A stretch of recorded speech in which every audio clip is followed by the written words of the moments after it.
আমার রব, আর কতদিন দূর থেকে শুধু কাবার ছবি দেখবো, আর কতদিন চোখের জল মুছে বলবো একদিন আমিও যাব ইনশাআল্লাহ। প্রতিদিন হাজারো মানুষ আপনার ঘরের দিকে ছুটে যায়, আমার হৃদয় কাঁদে হে আল্লাহ, একবার আমাকেও ডেকে নিন। ফজরের নীরব সময়ে দুই হাত তুলে বলি, হে আল্লাহ, আমি ধনী নই, আমার সামর্থ্যও খুব কম, তবু আমার হৃদয়ে একটি স্বপ্ন বেঁচে আছে, আপনার ঘর নিজে চোখে দেখব। মোবাইলের পর্দায় কাবা শরীফ দেখি, লাখো মানুষের তাওয়াফ দেখি, আমার চোখ ভিজে যায়, মনে হয় ওই ভিড়ের মধ্যে যদি আমিও থাকতাম। লাব্বাইক বলতে বলতে চোখের পানি ফেলতাম।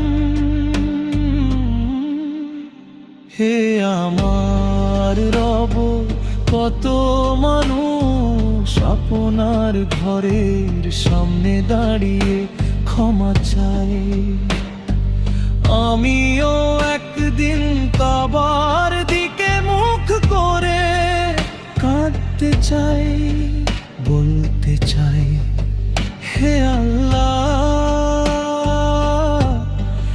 আমার সব গুনাহ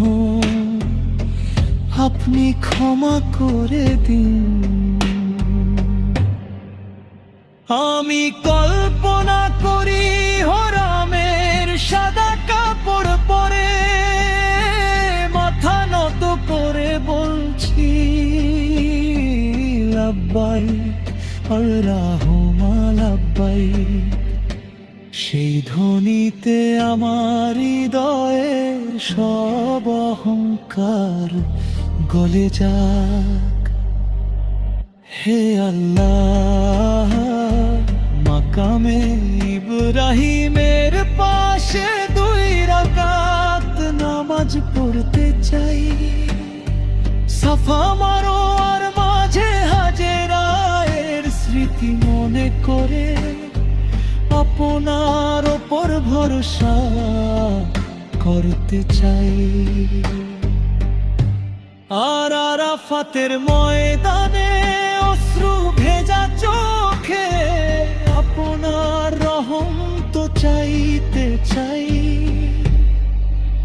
বন্ধু, হজ শুধু একটি সফর নয়, এটি নিজেকে বদলে ফেলার অঙ্গীকার, এটি গুনাহ থেকে ফিরে আসার ডাক, এটি একটি নতুন জীবনের সূচনা। হে আমার রব, যদি এই বছর না হয় আগামী বছর ডাকুন, যদি আগামী বছর না হয় তবু আমার হৃদয় থেকে এই স্বপ্ন কেড়ে নেবেন না। শেষ নিঃশ্বাস পর্যন্ত আমি আপনার ঘরের মেহমান হওয়ার আশা রাখব। যেদিন প্রথমবার কাবা শরীফ দেখব, সেদিন চোখের জল থামাতে পারবো না, আমি কিছু চাইবো না, শুধু বলবো হে আল্লাহ, আপনি আমাকে ডেকেছেন, এটাই আমার জীবনের সবচেয়ে বড় নিয়ামত। হে দয়াময় আল্লাহ, যাদের হৃদয়ে হজের আকুতি আছে, তাদের জন্য পথ সহজ করে দিন। আমাদের হালাল রিজিক দান করুন, হজ উমরাহ পালনের তৌফিক দিন। আমাদের তওবা কবুল করুন, আর এমন জীবন দান করুন যাতে আপনার সন্তুষ্টি নিয়ে আমরা আপনার কাছে ফিরে যেতে পারি।